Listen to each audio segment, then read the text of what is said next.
You may be into punk rock, soft rock, or classic rock, R&B, hip-hop, or house, country, techno, or techno-country. But no matter what kind of music you listen to, here's something else you should hear. Please consider getting vaccinated. Talk to your pharmacist today about Comirnaty, COVID-19 vaccine mRNA. This message brought to you by BioNTech and Pfizer. This is Chthoniya, the world of the dark feminine.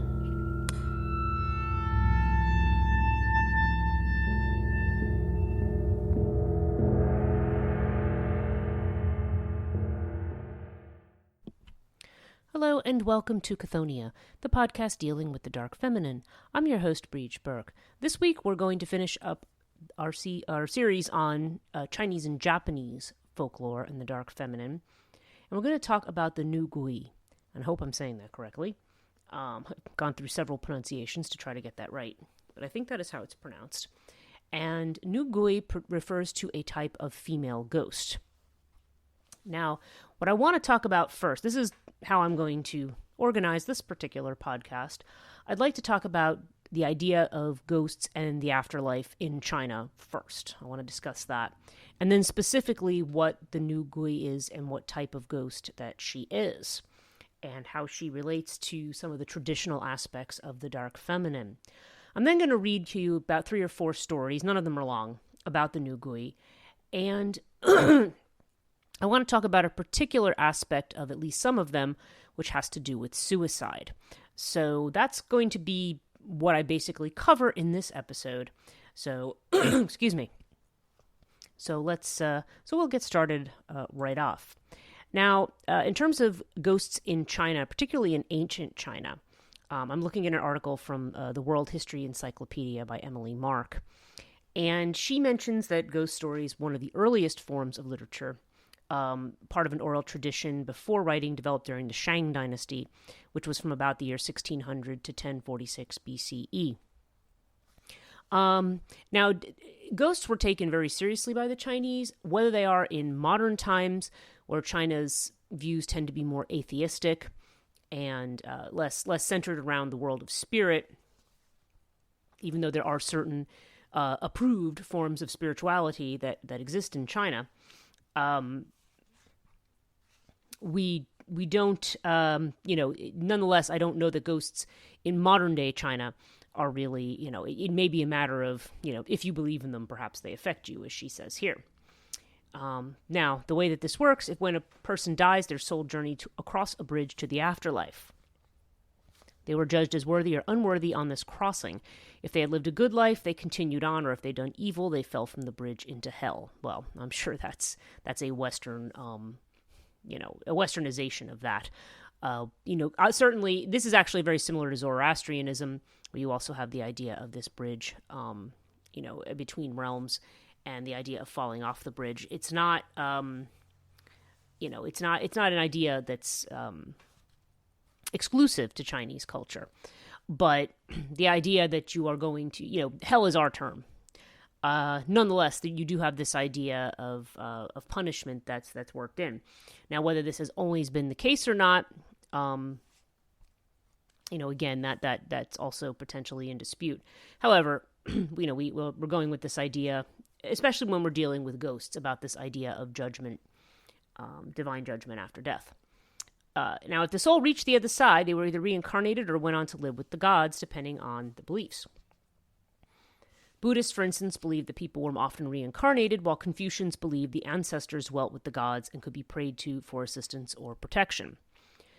The first step in this journey was one's burial and funeral service, and if this was not done right, the soul of the deceased would return to the earth to haunt the living. And this, of course, is very similar to many ancient cultures in the Far East and the Near East. You had to have proper burial rites, or you ran the risk of having restless dead, which was many of these spirits are. I'm going to have a podcast coming up on the Aori, which is the Greek version of the restless dead.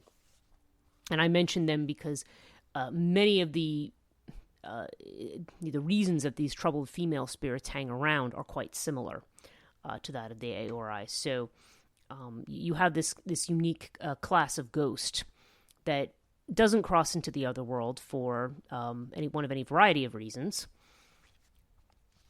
and who therefore may attack the living or may otherwise try to get their revenge on the living for a certain reason. So, okay, the importance of proper burial. In China, the ground under the earth was considered the property of the gods. Cemeteries were located outside of towns and cities in rural areas, and there were earth spirits known as tudigong, as there were anywhere else. One could not just go and dig a grave without honoring the gods. So you had to write up a contract, purchase the plot from the gods and spirits. Okay, and you place the document in the grave and honor it by paying a certain amount of cash. Since physical currency was of no use in the afterlife, people would purchase sheets of paper, cut out a certain amount of bills from it, write denominations on them, and burn them at the grave. And once this was accomplished and signs were received that it was acceptable, the person could be buried. And since it was hoped that the person's soul would pass over the bridge to the land of the gods, grave goods were included in the burial, which consisted of favorite objects and food. Again, very similar to the ancestral tombs of many, many cultures. The dead then had to be mourned for an appropriate amount of time. For parents and grandparents, the minimum was 3 years, during which one had to wear special mourning clothes, could not attend parties, listen to or play music. In the case of government positions, go to work. Get 3 years off because somebody dies. Government officials had to resign for 3 years when a parent or grandparent died, and failure to report a death to the authorities carried penalty of exile or hard labor.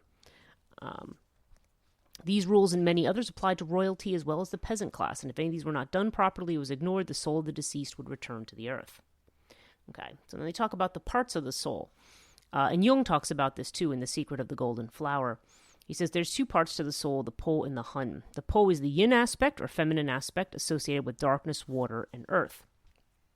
The Po was, as in the words of Charles Ben, the governor of the physical nature of man and gave form to the fetus in the womb. The Po was the animal nature of man, instincts and urges that first became apparent after birth when the behavior of an infant was clearly centered on fulfillment of its own needs. So, this is the yin aspect, which is,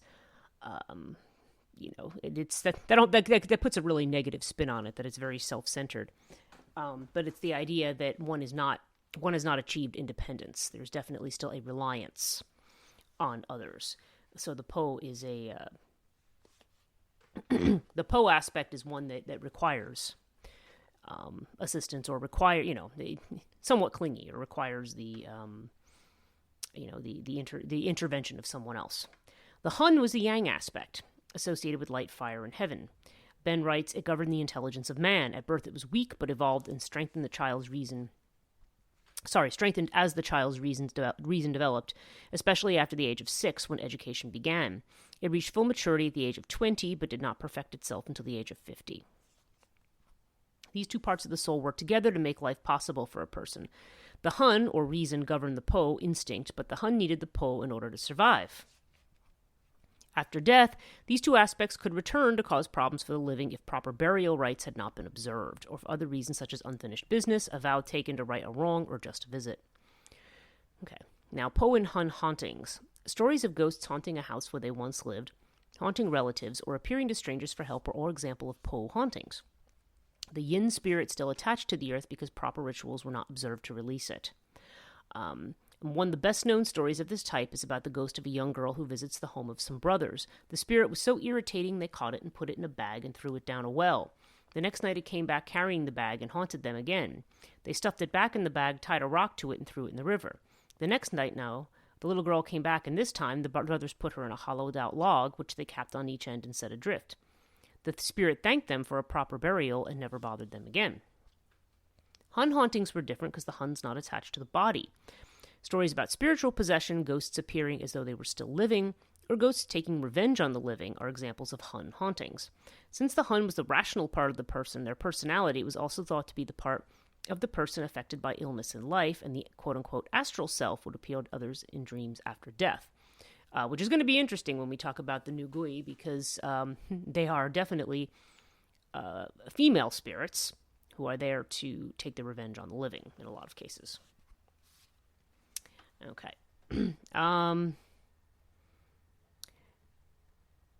So we have the Po and the Hun, okay, and they're sometimes when they returned were generally known as Gui, which is where we get the term Nu Gui. Now here she mentions the Nu Gui as the spirit of a woman who was abused in life and usually murdered. She, murdered or committed suicide, I should add. She haunted the house or place where she was killed seeking justice. The Nu Gui could act like a succubus and draw the Hun aspect from the soul of men, killing them. They would scare women, but they would always kill men. Okay.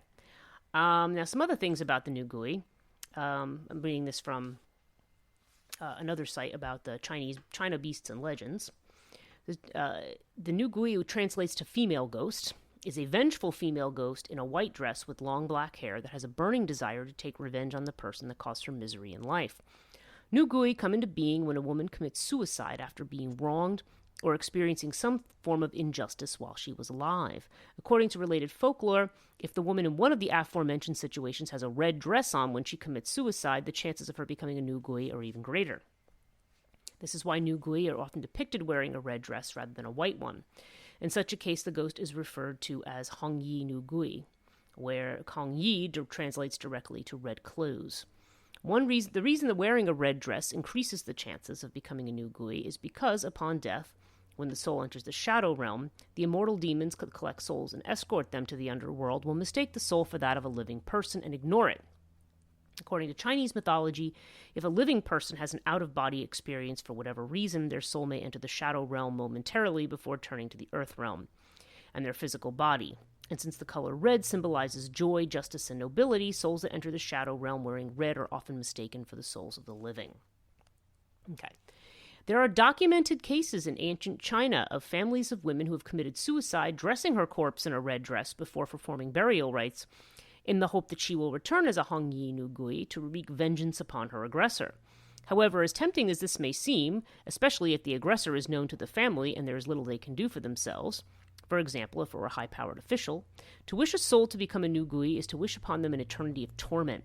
It is believed that the Nu Gui are unable to take the journey through Diyu and re-enter the cycle of reincarnation. Instead, they will be forced to roam the earth and shadow realms forever, becoming more and more vengeful with time.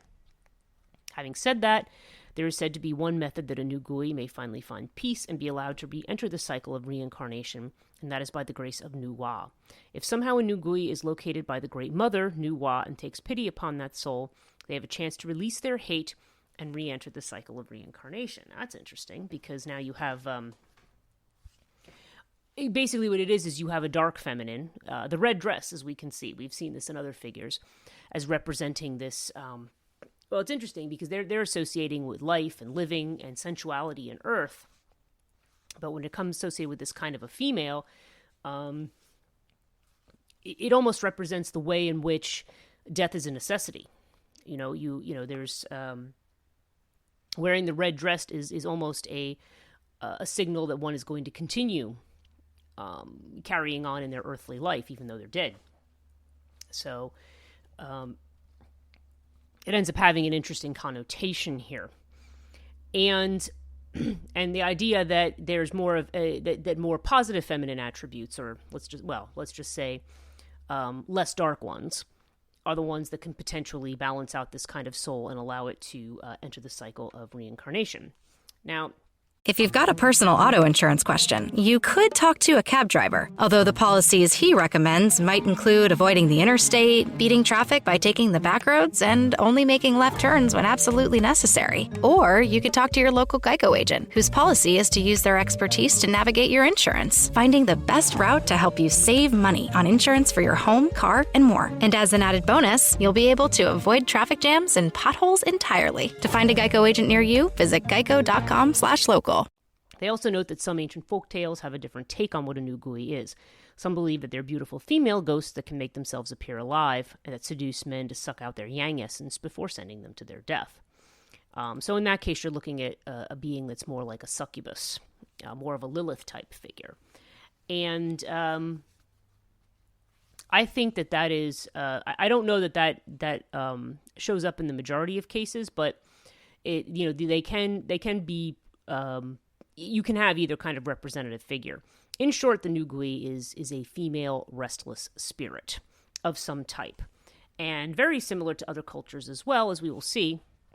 Or if you've listened to some of the other podcasts on night hags, the hanging virgins, and other things that I have recorded, you do find that the idea of these female restless spirits as wreaking havoc, as interfering with families, stealing children, all of these things that can go on with these spirits. These very because one of the chief attributes certainly of the Nugui is that they are angry. And in their anger, they're seeking revenge. Okay, so they're not, they can be representative of that unresolved anger, as we see. Okay, so what I want to do next is I want to read a couple of Nugui stories. I think I have. Let me see how many I have here. I have 1, 2, 3, and 4. I have 4 stories, and some of them are really, really short. So let me read some of these. Now, these are actually from a collection censored by Confucius. We're going to talk about Confucius in a minute and these types of spirits. But these are particular ghost stories that, because as was just noted, ghost stories are very much a part of Chinese literature. But Confucian thinking, which of course would be promoting a type of narrative that has to do with family harmony, would not necessarily be, accepting of stories like this, or would necessarily want to see stories like this propagated, because they may lead people into disharmonious situations. That said, Confucianism may, to a certain degree, contribute to certain types of death or suicide in its way of thinking. But I'm going to get to that last. Okay, so the first story I have is called The Lady Ghost of the Western Garden. Now, this one is more about, there's more of a twist in this one, but I'll read it to you. A man by the name of Zhao, who hailed from Hangzhou and went traveling with his friend, a Mr. Chen. During their journey, they stopped by the Han River and stayed with a local gentry family. Although it was nearly autumn, the summer heat lingered, making the rooms they were given feel rather stuffy and cramped. There were, however, several tidy little houses in the western garden of the residence. These faced the hills and a lake and generally looked a lot cooler and quieter than their present rooms. So the 2 men had moved their beds into one of the little houses and slept very well indeed. One evening they decided to take a walk in the cool of the evening to admire the moon, and it was about the second watch by the time they had returned. Before they had completed their preparations for sleep, they heard footsteps in the courtyard and then the sound of someone slowly reciting a poem. The spring flowers have gone, the autumn moon is here. Glancing round, I see distant Mount Wu, and the hair on my temples continues to gray. At first they thought it might be their host taking a walk, but the voice was not at all like his, and so they quickly put on their clothes and peered out into the moonlight. There before them was a beautiful woman leaning gracefully against the fence. The 2 women whispered their surprise, for neither had heard mention of such a woman in the household. She wore clothes that were clearly not the contemporary fashion, so they deduced that she was either a ghost or spirit. Chen, a youthful sort who was easily aroused, said carelessly, "She's so incredibly beautiful, I really couldn't care if she's a ghost or demon." He then called out, "Look here, my beauty, come in and chat with us for a while." From outside the courtyard came the reply, "Why should I come in? Why don't you come out?" Chen grabbed Zhu by the arm and rushed outside. Strangely enough, there was nobody there. So they called out and followed the direction of the reply. This continued for a while, and soon the 2 men found themselves among trees. Peering through the darkness, they suddenly saw a woman's head hanging from a willow tree. They screamed in horror, only to see the head fall to the ground and bounce towards them. They rushed back into the courtyard with the head close on their heels, slammed the door shut, and pushed against it with all their might to prevent the head from breaking through. Undeterred, the head began to gnaw ferociously at the door, grinding and crunching. Just when the men thought the head was going to catch them, a rooster crowed, signaling the new day. Instantly the gnawing ceased, and the head bounded back toward the lake and disappeared. As soon as it was well and truly light, Chen and Zhu moved their bedding back into their former cramped rooms. Both men were sick for more than 10 days after this episode. And incidentally, yes, there's this idea of encountering this particular kind of energy can make you physically ill. It creates an imbalance in the body. So we have, in this case, we have the idea of the pursuing head. You do see stories like this also. I've seen it in certain Scottish and English folk tales as well, of the head that, it's almost like a goblin head that bounces towards you.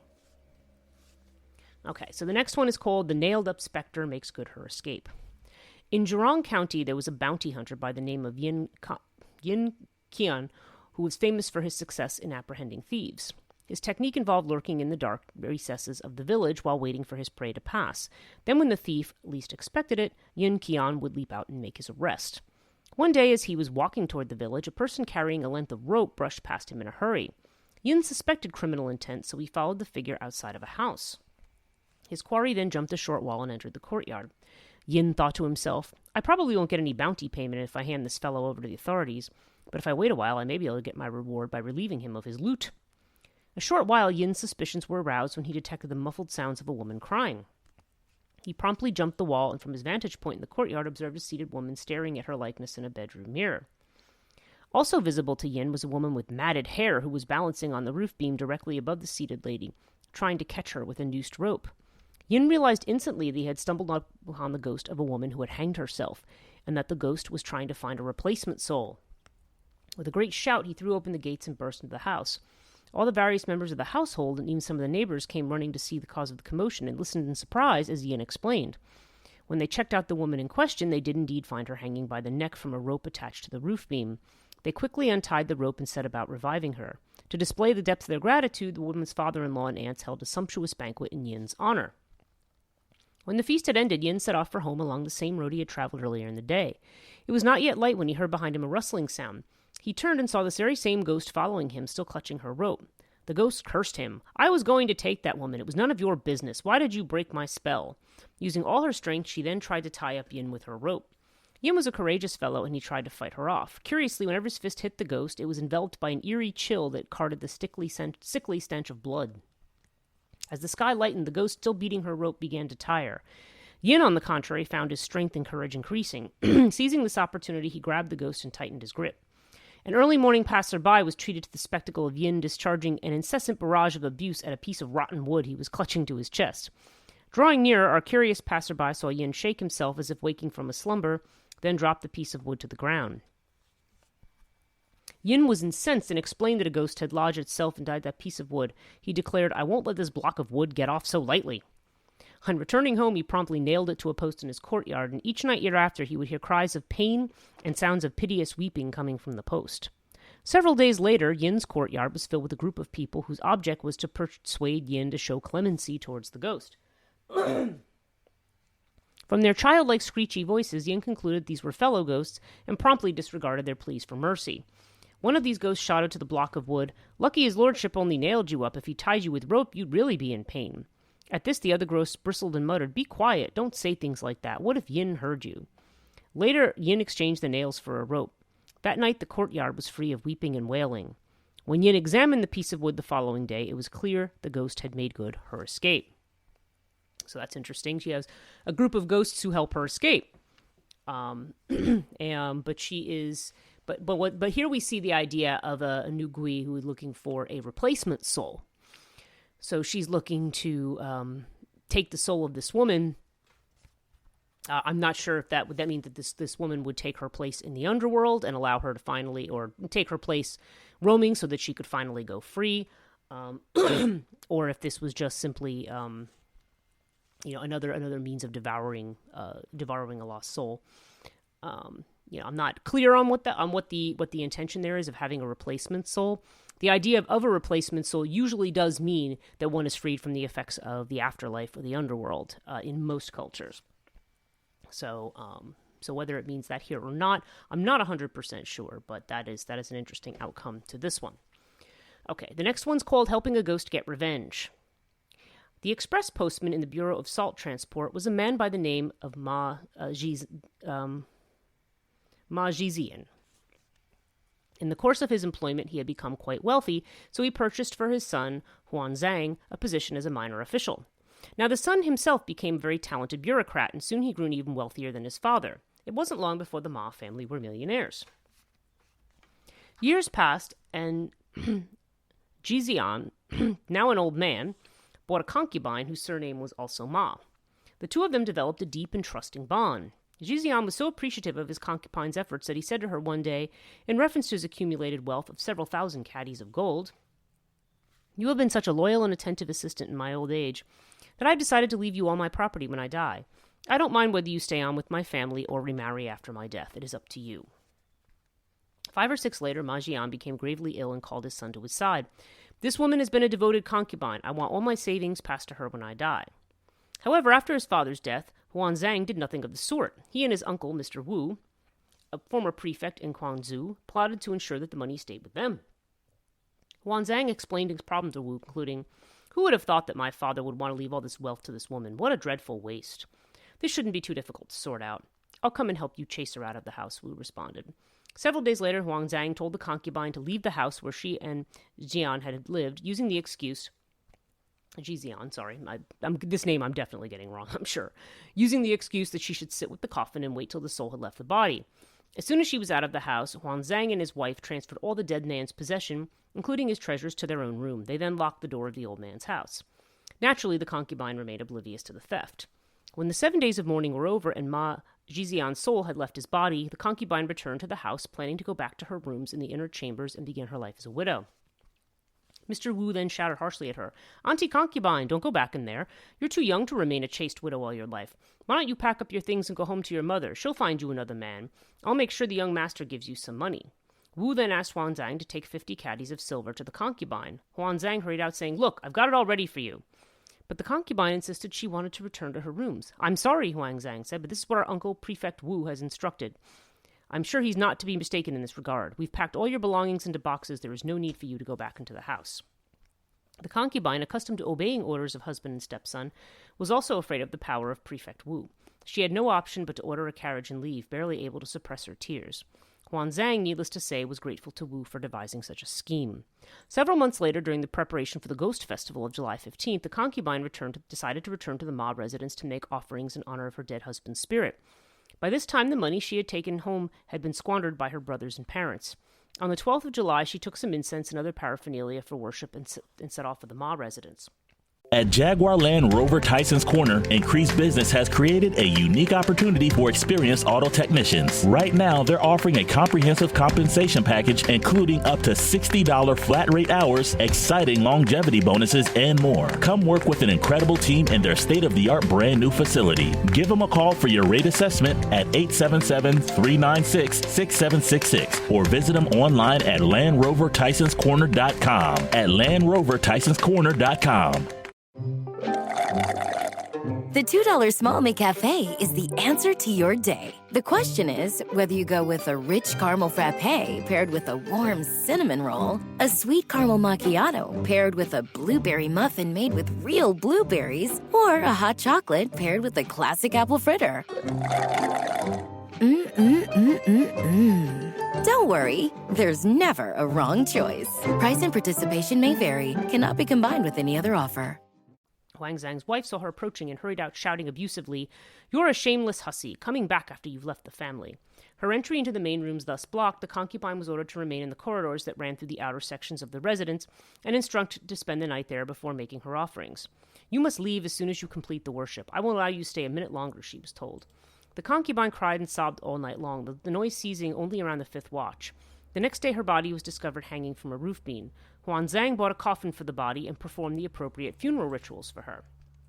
The concubine's family made no complaints, nor did they call for investigation of the death, since they were too frightened of Wu's authority. For his part, Huan Zhang felt uncomfortable remaining in a house where a ghost might be living, so he sold it to a Mr. Zhang and bought an even more luxurious mansion.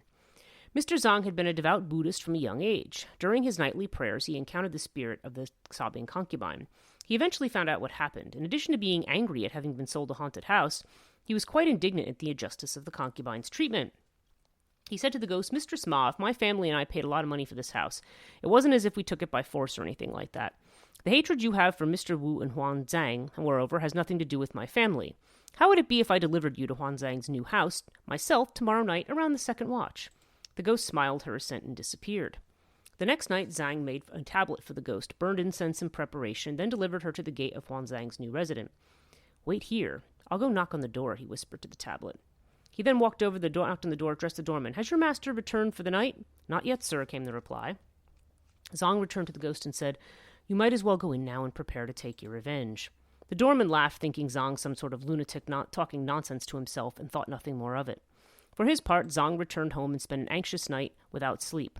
Even before the sun had risen the next morning, he rushed back to the Ma residence to find out what happened. The same doorman was standing at the entrance. Zhang asked him, "Why are you working so early?" "You know, as soon as the master returned last night, he became gravely ill. His situation is quite critical now," replied the doorman. Zhang was terrified at this news and hurried back home. Later that afternoon, he made his way back to the Ma's mansion and discovered that Huan Zhang had already died. Several days later, Mr. Wu also passed away. Huan Zhang died without sons, so his property was claimed by relatives. Wu also had no descendants, so the fortunes of this family line went into an immediate decline. Okay, so here's a case of a woman who's wronged, and through her efforts, through her ability to get into the house of the those who wronged her, she is able to destroy their family, which in a society that has very strong Confucian principles, even if you're talking about people who practice Buddhism or other Shintoism or other religions, that very Confucian idea definitely places the family unit as the sort of center of everything, the center of life, and the center of societal perfection. So this idea of disturbing that in the way that the son did has now led to this kind of his maltreatment of the feminine has led to the complete dissolution of his family lines. And no use for his money, by the way. Okay. So the last one is very short. It's called Revenge of the Wronged Wife.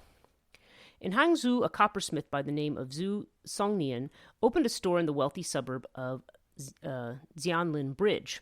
When he was only 32 years old, he suddenly became extremely ill. His sickness grew worse and worse. Everyone fully expected him to die. His wife cried and saying, "We have 2 young sons. How will I manage if you die? I'm going to pray to the gods to exchange my life for yours." There's also a Greek play about something like this, but it's probably a very different outcome.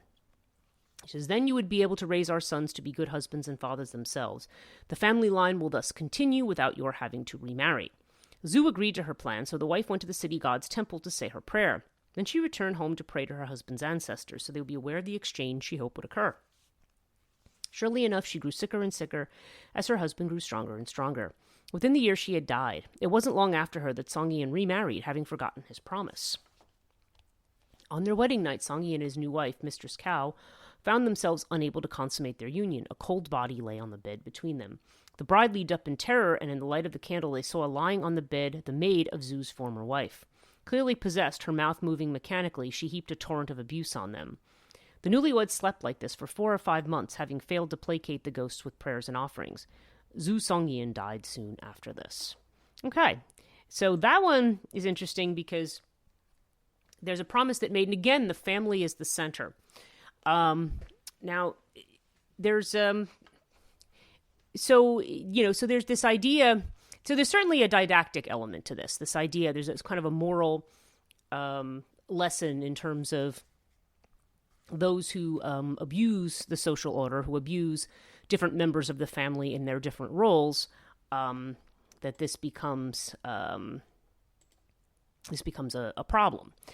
And, and so therefore that this can not only result in the dissolution of the line, but this can also, it can create problems. Here you have newlyweds who can't consummate their marriage. And then, of course, then the death of the husband, who was supposed to be there to raise, in other words, the injunction was that he would not remarry in exchange for his wife giving up her soul, which is quite a thing to ask of somebody, that they're going to go to the underworld in your stead. One of the aspects that I want to talk about with these particular type of ghosts, in some cases you see that there is murder, but in a lot of cases you see for the woman there is suicide because of an injustice. Now, there's different types of nugui who are either murdered or commit suicide. The particular films I'm thinking of in Japanese horror more than Chinese are the idea of The Ring and The Grudge, where you have these characters. Samara, I'm going by the American version of it, but Samara in The Ring actually already has supernatural powers, and then, she's so terrifying that they actually murder her and put her down a well, which only actually makes the situation much worse. because, one of the things here is that death does not actually stop the problem.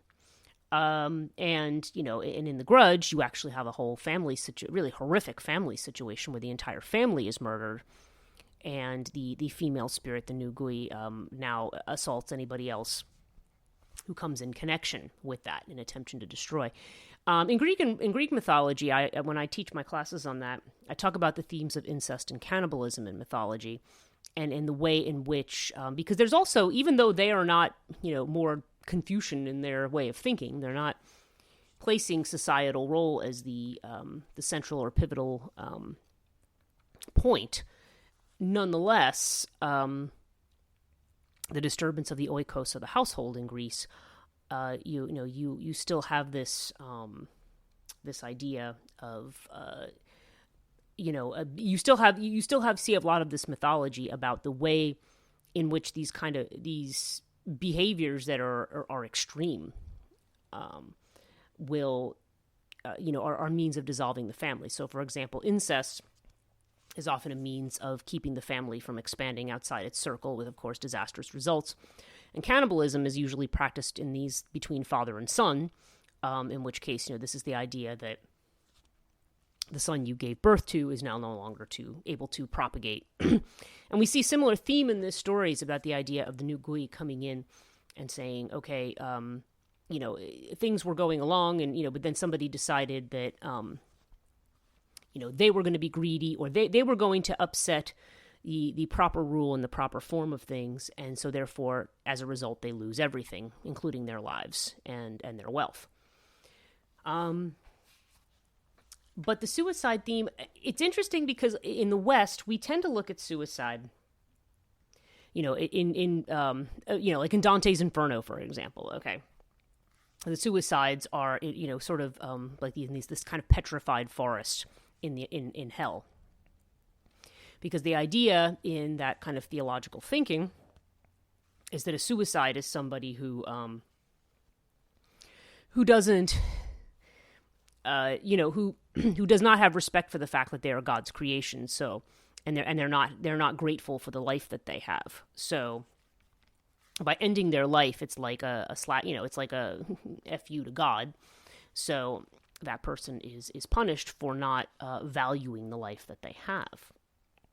Now, in Chinese thinking, now again, if you take religions like Buddhism and put that aside, Confucianism, and even Taoism does not necessarily, like we do, like we seem to in the West, we have this thing about life at all costs, which again, we all enjoy being alive, and we all like life, but things. So that's why I think we're so manic about things like abortion and assisted suicide at death, or taking people off life support and things like that. There are at least some people who practice certain religions that just it's like, no, that person has to be kept alive at all costs, even if they have no actual life. That's really not the view in Far Eastern countries. Confucianism is more, as it's been pointed out. I'm looking at an article from Zhi Zhang called The Gender Ratio of Chinese Suicide Rates, an explanation in Confucianism. And this is in this journal called Sex Roles from 2014. This one is... What he's focusing on is the fact that in China, curiously, the female suicide rate is higher than the male suicide rate. And he's trying to look for the reasons why that might be the case. Now, you've got several factors at play here. One, you have in China, okay, if you're talking about modern China is communistic and atheistic, okay? So there's no religious attachment to the idea of the soul, okay? In Confucianism, you have, there's definitely a discussion. Let me see if I can find the, yes, okay. There's these ideas about ending one's own life. And it says, filial piety demands that Chinese persons, number one, venerate parents. Number two, care for their own body. The body, the limbs, the hair, the skin are given to one by one's parents. There to them no injury should come. And three, not die before the parents. The white hairs should not go to the funeral of the black hairs. A son should not die before his parents. Okay. So Confucianism is definitely frowns on that. That said, There's a tradition in both Japanese and Chinese, it's kind of thinking about the idea of honor. Okay, so there may be cases where, while, in general, we may say, yes, these things should not happen. Nonetheless, sometimes suicide is seen as a remedy for a difficult particular situation. Let me see if I can find that. Yes, okay, so in terms of male suicide, it said so this is from an article on suicide in China from Wikipedia. It says, for male members in the Han, physical mutilation and suicide were among the highest crimes, threats not only to the self but to the lineage. Ritual suicide was long practiced in traditional Chinese culture, owing both to the power of the state to enforce collective punishment against the families of disgraced ministers and Confucian values that held certain failures of virtue were worse than death, making suicide morally permissible or even praiseworthy in some altruistic contexts. Confucius wrote, for gentlemen of purpose and men of Ren, which is the principle, that perfection principle within Confucianism, while it is inconceivable that they should seek to stay alive at the expense of Ren, it may happen that they have to accept death in order to have Ren accomplished. Okay, so there may be cases, in other words, where it is honorable to kill yourself to avoid shaming your family line. Now, female suicide is a little bit different. It says that becomes a common practice towards the end of the Ming Dynasty and reaches its high during the early Qing Dynasty.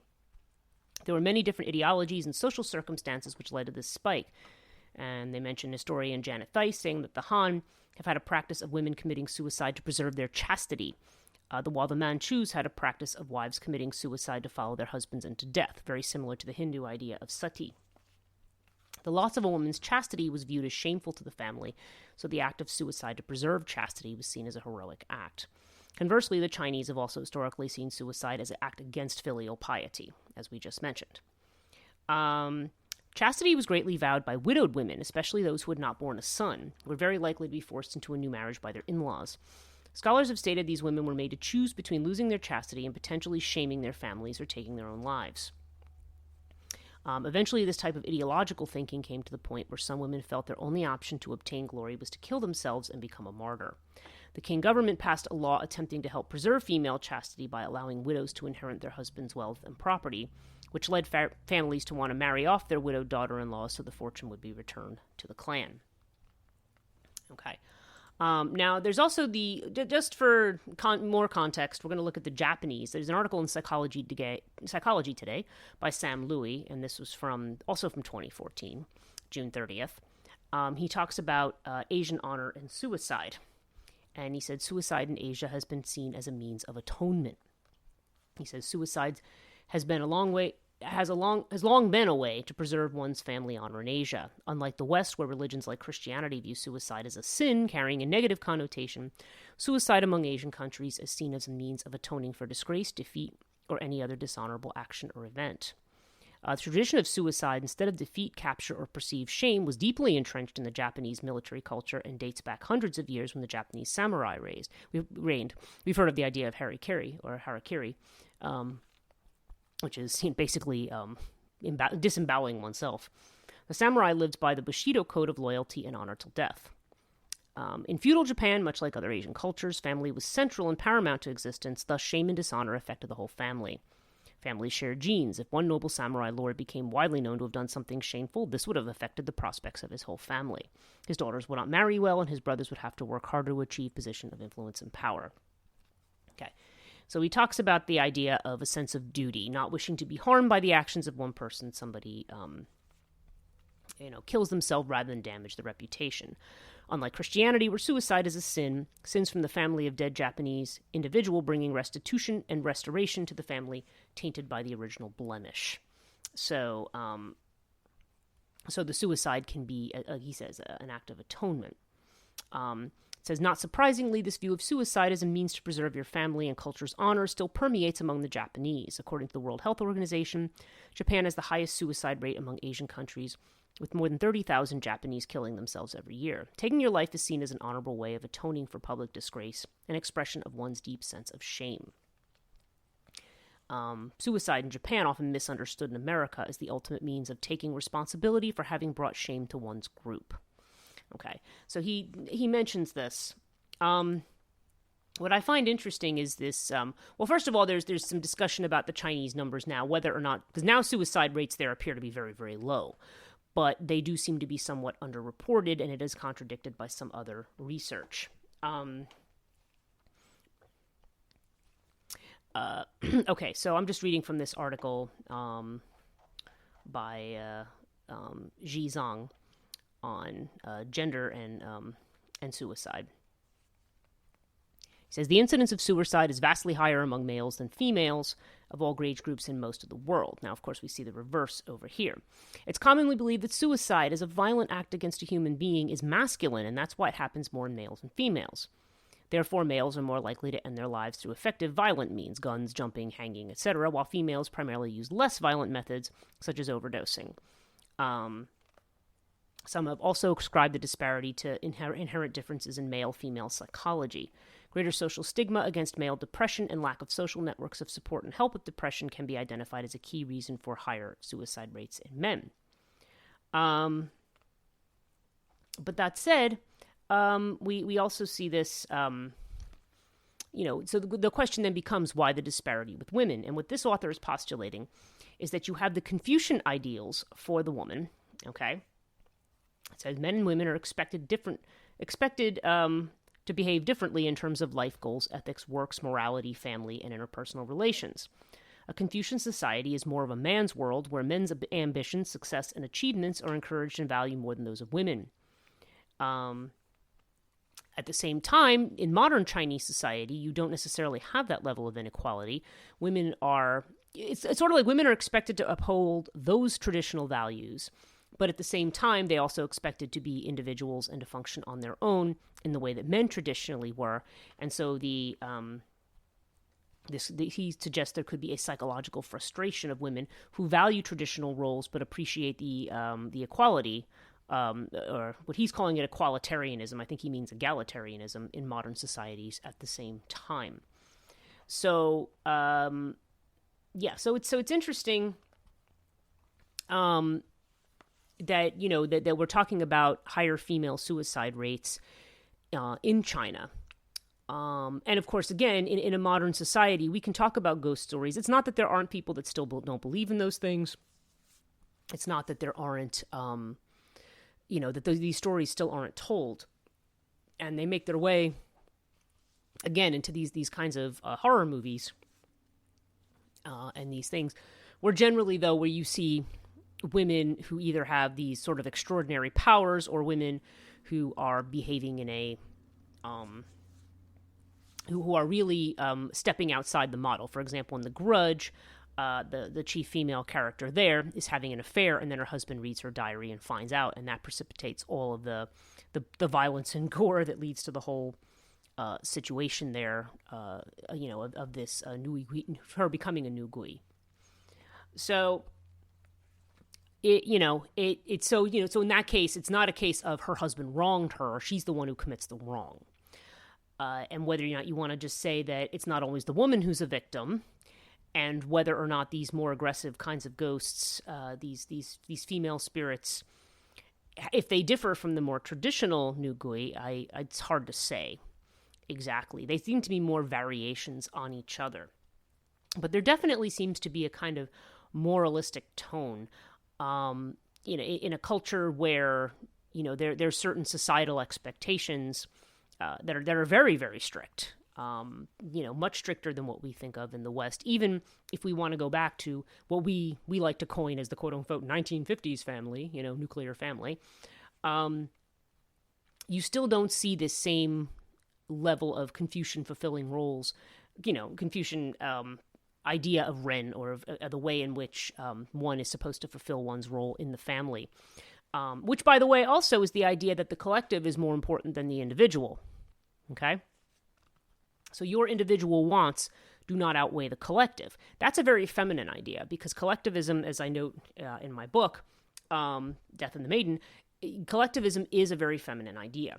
And that's why we're very, very anti-feminine in this country in the way that we do things. Our approach to femininity can be very, very toxic because we're all about the individual. And as I've said before, there's nothing wrong with individuality, okay? It's perfectly fine to, stand up for yourself as an individual. But nonetheless, the needs of the community also have to be considered. I mean, going through COVID, to me, that's a real test of how well do we hang together as a society? I mean, do you care about the health of other people and do you act accordingly? Or do you say, well, I only care about myself and my rights and screw everybody else? That's individualism taken to an extreme. And both things can be taken to an extreme. You can have an extreme collectivism that results in a very crushing kind of, National Socialistic model that we associate with the negative aspects of communism and things like that. So yeah, it's not that one is necessarily better than the other, but the two need to be kept in balance. Nonetheless, in a Confucian model, the collective is more important than the individual. So what you want for yourself is not as important as what goes for the group.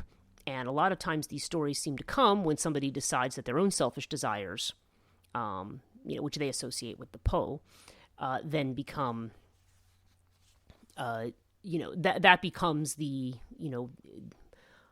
motivator for action rather than thinking about the greater good. So these tales definitely do seem to have a moral inflection, but I think on a deeper level too, we go back to these archetypes of masculine and feminine, and the interpretation of feminine that you have. First of all, you have the Taoist interpretation, but then the Confucian, which tends to, at least in a social sense, put the feminine on a lower footing. It's definitely more rationalistic in its tone. One of the reasons I say that, the uber rational approach to things is problematic. But the idea should be, and supposedly is written into the rational laws, that that compassion for others in the group is also, should be part of that inherently. That should be part of the inherent harmony of the situation. But as we see, that doesn't usually work out because, I hate to say it, Confucianism and ideas like that, those kind of traditional ideas about gender don't take into account the way human beings actually are. And again, that almost becomes back a kind of corrective model again, like we see in the biblical view, that somehow our humanness has something to be corrected. And I would argue that it isn't. I posted to Twitter recently for those who follow it. And actually it won't be very recent by the time this is released, but there's a lecture by Alan Watts called Why the Urge to Improve Yourself. I urge you to look it up on YouTube because you can literally look up Why the Urge to Improve Yourself, Alan Watts, and you will find it. Because he says a lot more in this subject than I ever could. Okay, that's it for now. I want to thank you again for listening. Please visit my work on Cathonia.net. If you wish to support my work, please visit patreon.com/Cathonia. I'm on social media at Cathonia Podcast. It's 2 words on Instagram. It's 2. I always do this backwards now. 2 words on Facebook. 1 word, Cathonia Podcast. 1 word on Instagram and Twitter. And of course, if you're on YouTube, it's just Cathonia. I want to thank you all so much for your support and see you in the next episode.